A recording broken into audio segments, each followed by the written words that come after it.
अब तो गोल्डबर्ग भी आ गया भाई। मेरी मोनेटाइजेशन कब आएगी? बिना मोनेटाइजेशन के वीडियो बनाना पता है ना कितना मुश्किल होता है।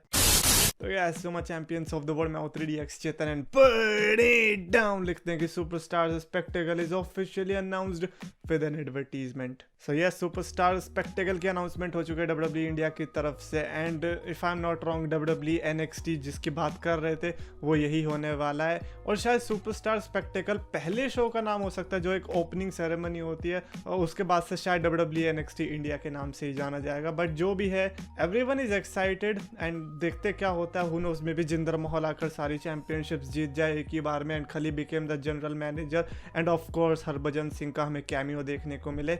But we are excited. Pro wrestling merchandise लिखते हैं कि in Wrestle Kingdom 15 Meltzer give 5 star और more to the Okada Ospreay, Kota Ibushi, Naito, Shingo Takagi, Jeff Cobb, Kota Ibushi, Jay White. In one PPV he gave 4 matches to 5 or more star. And again at this point I think अभी मेरे को Melzer से कोई शिकायत नहीं है, because in the and वो उसके ओपिनियन है, ठीक है। एंड मेरे को मेल्जर की पता है एक बात बढ़िया लगती है कि उसने कभी भी नहीं बोला कि ये जो मैं बोल रहा हूँ ये ही सही है और इतनी ही रेटिंग हर किसी को देनी चाहिए या फिर ये यूनिवर्सल रेटिंग है। एटलीस्ट ही नोज कि वो उसके ओपिनियन है। बट कई लोगों को लगता है कि जो एक्चुअली में उसने कह दिया वैसा ही मैच था। No, Melzer is just one in a 7 billion.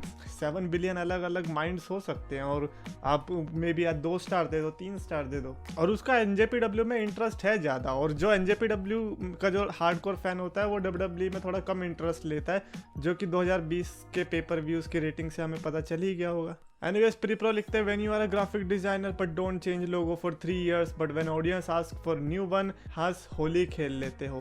देखो जो टेम्पलेट है वो तो रहना चाहिए ना, कलर ही चेंज करना चाहिए बस, और क्या करे बताओ। और ग्राफिक डिजाइनर है इसका ये मतलब थोड़ी अपने लोगो चेंज करते रहेंगे हर साल। लेजीनेस का नाम सुना है? हाँ, थोड़ा सा वो बीच में आ जाता है। अपना लोगो बनाने में कोई पे नहीं करता ना, तो इसीलिए अच्छा सा नहीं लगता। विजय वी4 लिखते हैं चेतन ब्रो, तूने एक चीज नोटिस की कि जब से WWE में जेफ हार्डी रिटर्न हुए हैं, जेफ हार्डी ने एक भी सिंगल्स मैच ना तो खेला और ना जीता रेसलमेनिया। असली पोपट तो जेफ हार्डी का काट रही है WWE।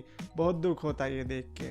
So I don't know if you noticed और नॉट, बट जेफ हार्डी ने एटलीस्ट रिटर्न करने के बाद विक्ट्री तो ली, भले ही टैग टीम में ही सही, बट उसके पहले उनकी रेसलमेनिया में एक भी विक्ट्री नहीं रही है। वो जितने भी रेसलमेनिया में लड़े हैं वो हारे ही हैं। तो उनकी जो पहली विक्ट्री आई वो 2017 का जो टैग टीम चैंपियनशिप विक्ट्री थी वो ही थी। तो दुख मतलब भाई अल्टीमेट दुख होता है। मुझसे पूछो ना मैट हार्डी से किस तरह से वो हारे थे, मेरे को बहुत दुख हुआ था। और मैट हार्डी कम ऑन यार, एक बार भी वर्ल्ड चैंपियनशिप नहीं जीती, उससे कैसे हार गए?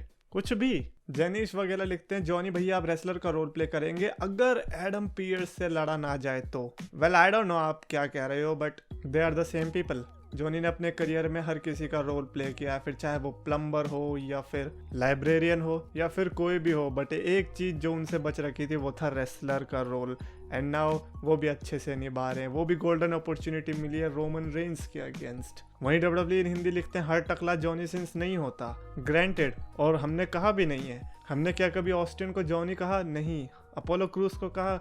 नहीं। But there is something about Adam Pierce कि सिर्फ एक ही बंदा नहीं बल्कि 90% लोगों को दिखता है। तो कुछ तो बात होगी, कुछ तो अंदरूनी बात होगी जो हमें नहीं पता है। Anyways that's it for this video. और अगर इस वीडियो पे 1500 लाइक्स आते तो मैं समझ जाऊंगा कि एडम पियर्स मैच जीतने वाले हैं।